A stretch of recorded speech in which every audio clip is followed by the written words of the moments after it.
मित्रांनो, आता एक असा प्रश्न जो तुमच्यापैकी अनेकांच्या मनात डोकावत असेल, तो म्हणजे रोज करू की नको, किंवा रोज केल्याने काही त्रास तर होणार नाही ना. यालाच आपल्या ग्रामीण भाषेत किंवा बोलीभाषेत लोक विचारतात, रोज करूया असेच? तर त्याचं उत्तर अतिशय रंजक आहे. खरं तर निसर्गाने मानवी शरीर अशा पद्धतीने बनवलं आहे की त्याला प्रेमाची आणि स्पर्शाची भूक रोजच असते. जसं आपण रोज जेवतो कारण शरीराला अन्नाची गरज असते, तसंच मनाला आणि शरीराला ऊर्जेसाठी या जवळीकीची गरज असते. रोज केल्याने तुमची शरीराची क्षमता कमी होत नाही, उलट ती अधिक कार्यक्षम होते. जेव्हा तुम्ही रोज जवळ येता तेव्हा तुमच्या शरीरातील रसायनांचा समतोल इतका अचूक राहतो की तुम्हाला दिवसभर थकवा जाणवत नाही. अनेक लोकांना वाटतं की रोज केलं तर अशक्तपणा येईल, पण विज्ञानाच्या भाषेत सांगायचं तर तुमचं शरीर हे एक असं इंजिन आहे जे जितकं प्रेमाने आणि नियमितपणे चालेल तितकं ते जास्त काळ टिकेल. तुम्हाला माहिती आहे का, जे जोडपे रोज करूया या मानसिकतेत असतात त्यांच्यातील ओढ कधीच कमी होत नाही. उलट शरीराच्या प्रत्येक पेशीला त्या आनंदाची सवय होते आणि तुमची कामवासना अधिक नैसर्गिक आणि प्रबळ होते. हे अगदी तसंच आहे जसं आपण रोज व्यायाम करतो. सुरुवातीला थोडं कठीण वाटतं, पण एकदा सवय झाली की त्याशिवाय करमत नाही. रोजच्या या मिलनामुळे तुमच्यातील संकोच पूर्णपणे निघून जातो आणि तुम्ही एकमेकांच्या शरीराशी अधिक एकरूप होता. यामुळे केवळ शारीरिक सुख मिळत नाही, तर एकमेकांबद्दलचा आदर आणि ओढ प्रचंड वाढते. मग ती रात्रीची शांतता असू किंवा सकाळी उठल्यानंतरची ती पहिली मिठी, प्रत्येक क्षण खास होतो. त्यामुळे मनातली ही शंका काढून टाका की रोज केल्याने काही बिघडेल. उलट यामुळे तुमच्या नात्यातील गोडवा आणि शरीरातील ताकद अधिक वाढणार आहे. जेव्हा तुम्ही विचारता रोज करूया, तेव्हा तुमचं मन आणि शरीर दोन्ही एका सकारात्मक ऊर्जेने भरलेलं असतं. ही ओढच तुम्हाला तरुण ठेवते. तुम्ही स्वतःला आरशात पाहिलं तर तुमच्या चेहऱ्यावर एक वेगळाच आत्मविश्वास दिसेल. ही ताकद आहे नियमित शारीरिक संबंधांची. ही गोष्ट केवळ अंथरुणापुरती मर्यादित राहत नाही, तर ती तुमच्या संपूर्ण दिवसाला एक वेगळी दिशा देते. जो जोडीदार आपल्या पार्टनरला रोज वेळ देतो आणि ही जवळीक साधतो, त्याच्या आयुष्यात तणावासाठी जागाच उरत नाही. त्यामुळे जर तुमची आणि तुमच्या जोडीदाराची इच्छा असेल तर रोज करण्यात कोणताही संकोच बाळगू नका. हे तुमच्या सुखी आणि दीर्घायुष्याचं सर्वात सोपं आणि नैसर्गिक गुपित आहे. तुम्हाला काय वाटतं, रोजची ही जवळीक नात्याला अधिक जिवंत ठेवते ना? तुमच्या पार्टनरला आज हा प्रश्न विचारून बघा आणि त्यांच्या डोळ्यातील चमक बघा. आयुष्याचा प्रत्येक दिवस हा सणासारखा साजरा करायचा असेल तर या नैसर्गिक सुखाला तुमच्या दिनचर्येचा भाग बनवा. जेव्हा आपण शारीरिक संबंधांबद्दल बोलतो तेव्हा लोक फक्त आनंदाचा किंवा आनंदाच्या क्षणांचा विचार करतात, पण विज्ञानाच्या दृष्टीने हे त्यापेक्षा खूप जास्त आहे. जेव्हा तुम्ही तुमच्या जोडीदारासोबत शारीरिकदृष्ट्या जवळ येता तेव्हा तुमच्या शरीरात रसायनांचा एक मोठा कारखाना सुरू होतो. ऑक्सिटोसिन नावाचं एक हॉर्मोन आपल्या शरीरात तयार होतं, ज्याला आपण लव्ह हॉर्मोन म्हणतो. हे हॉर्मोन तुमच्या मनात तुमच्या जोडीदाराबद्दल विश्वास आणि प्रेम निर्माण करण्याचं काम करतं. पण तुम्हाला माहिती आहे का, रोजच्या शारीरिक संबंधांमुळे तुमची रोगप्रतिकारक शक्ती म्हणजेच इम्युनिटी कितपत वाढते? संशोधनानुसार जे जोडपे आठवड्यातून किमान 3 ते 4 वेळा किंवा दररोज शारीरिक संबंध ठेवतात त्यांच्या शरीरात इम्युनोग्लोब्युलिन ए नावाच्या अँटीबॉडीजची पातळी जास्त असते, ज्यामुळे तुम्हाला सर्दी, खोकला आणि तापासारख्या आजारांशी लढायला ताकद मिळते. विचार करा, हे कोणत्याही औषधाशिवाय मिळणारं एक नॅचरल वॅक्सिनच आहे असं म्हणायला हरकत नाही. आता आपण थोडं स्ट्रेसबद्दल बोलूया. आजकालच्या धावपळीच्या जीवनात ऑफिसचं टेन्शन, घराची काळजी आणि आर्थिक ओझं यामुळे आपलं डोकं नेहमी दुखत असतं.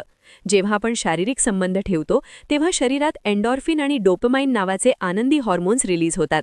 हे हॉर्मोन नैसर्गिक पेन किलरसारखं काम करतात. जर तुम्हाला कधी डोकं दुखत असेल किंवा कामाचा खूप थकवा आला असेल तर हा एक उत्तम उपाय ठरू शकतो. अनेक लोकांना वाटतं की शारीरिक संबंधांमुळे थकवा येतो, पण उलट यामुळे तुमची झोप सुधारते. पुरुषांमध्ये संबंधानंतर प्रोलॅक्टिन नावाचं हॉर्मोन रिलीज होतं, जे गाढ झोप येण्यास मदत करतं. जर तुमची झोप पूर्ण झाली तर तुमचं पुढच्या दिवसाचं काम अधिक उत्साहाने होतं. तुम्हाला कधी असा अनुभव आलाय का की एखाद्या दिवशी खूप स्ट्रेस असताना जोडीदाराच्या जवळ जाऊन तुमचं मन एकदम हलकं झालंय? मला कॉमेंट्समध्ये नक्की सांगा. शारीरिक फायद्यांबद्दल बोलायचं झालं तर हृदयाच्या आरोग्यासाठी हे एक उत्तम कार्डिओ वर्कआउट आहे. जेव्हा तुम्ही शारीरिकदृष्ट्या सक्रिय असता तेव्हा तुमचं हार्ट रेट वाढतं आणि रक्तभिसरण सुधारतं. संशोधनानुसार जे लोक नियमितपणे शारीरिक संबंध ठेवतात त्यांना हार्ट अटॅक किंवा स्ट्रोक येण्याचा धोका इतरांपेक्षा 50% कमी आहे. हे केवळ कॅलरीज जाळण्यापुरतं मर्यादित नाही, तर यामुळे तुमच्या रक्तवाहिन्यांची लवचिकता टिकून राहते. महिलांच्या बाबतीत बोलायचं झालं तर यामुळे पेल्विक फ्लोअरच्या स्नायूंची ताकद वाढते, ज्यामुळे वाढत्या वयानुसार होणाऱ्या अनेक समस्यांपासून सुटका मिळते. तसेच यामुळे तुमच्या त्वचेवर एक वेगळीच चमक येते. रक्ताभिसरण वाढल्यामुळे तुमच्या चेहऱ्याला जास्त ऑक्सिजन मिळतं आणि तुमची त्वचा तरुण दिसते. म्हणूनच म्हणतात ना की आनंदी राहण्याचा परिणाम थेट चेहऱ्यावर दिसतो. आपल्या समाजात एक मोठा गैरसमज किंवा मिथक आहे की रोज शारीरिक संबंध ठेवल्याने शरीरात अशक्तपणा येतो किंवा वीर्य कमी होतं. पण मित्रांनो, हे पूर्णपणे चुकीचं आहे. आपलं शरीर हे सतत नवीन पेशी आणि हॉर्मोन्स तयार करत असतं. उलट नियमित शारीरिक संबंधांमुळे तुमच्या शरीरातील हॉर्मोन्सचं संतुलन चांगलं राहतं. पुरुषांमध्ये टेस्टोस्टेरॉनची पातळी सुधारते, ज्यामुळे हाडं आणि मसल्स मजबूत होतात. महिलांमध्ये इस्ट्रोजनची पातळी योग्य राहिल्याने त्यांना मेनोपॉजच्या काळात होणारा त्रास कमी होतो. त्यामुळे अशक्तपणा येण्याऐवजी तुमची ऊर्जा वाढते. फक्त गरज असते ती योग्य आहार आणि विश्रांतीची. जर तुम्ही सकस आहार घेत असाल तर तुमचं शरीर या सर्व गोष्टींसाठी सक्षम असतं. तुम्हाला काय वाटतं, या विषयावर आपण शाळेत किंवा कॉलेजमध्ये का बोलत नाही? अशा गोष्टींची माहिती असणं किती गरजेचं आहे ना? मानसिक आणि भावनिक दृष्टिकोनातून विचार केला तर रोजचे शारीरिक संबंध तुमच्या नात्याला एका वेगळ्या उंचीवर नेतात. जोडप्यांमध्ये होणारी भांडणं, चिडचिड किंवा एकमेकांबद्दलचा राग हा अनेकदा शारीरिक जवळीक कमी झाल्यामुळे असतो. जेव्हा दोन व्यक्ती जवळ येतात तेव्हा त्यांच्यातील संवाद वाढतो. हे केवळ शरीराचं मिलन नसतं, तर दोन मनांचं एकत्र येणं असतं. यामुळे तुमचा आत्मविश्वास वाढतो. जेव्हा तुम्हाला कळतं की तुमचा जोडीदार तुमच्यावर प्रेम करतो आणि त्याला तुमची ओढ आहे, तेव्हा तुमची स्वतःबद्दलची प्रतिमा सुधारते. तुम्ही कामाच्या ठिकाणी किंवा समाजात वावरताना जास्त आत्मविश्वासाने वावरता.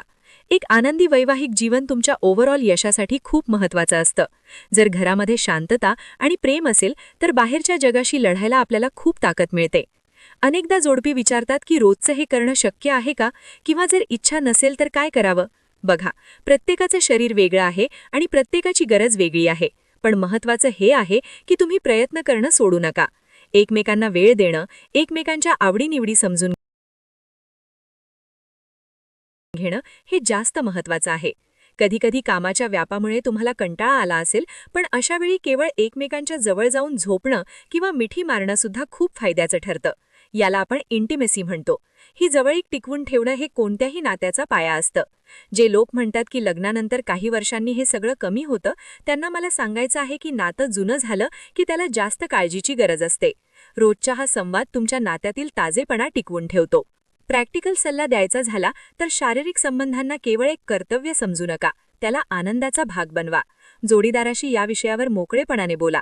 तुम्हाला काय आवडतं, काय आवडत नाही हे सांगायला लाजू नका. संवादच हा कोणत्याही सुखी नात्याचा गुरुकिल्ली आहे.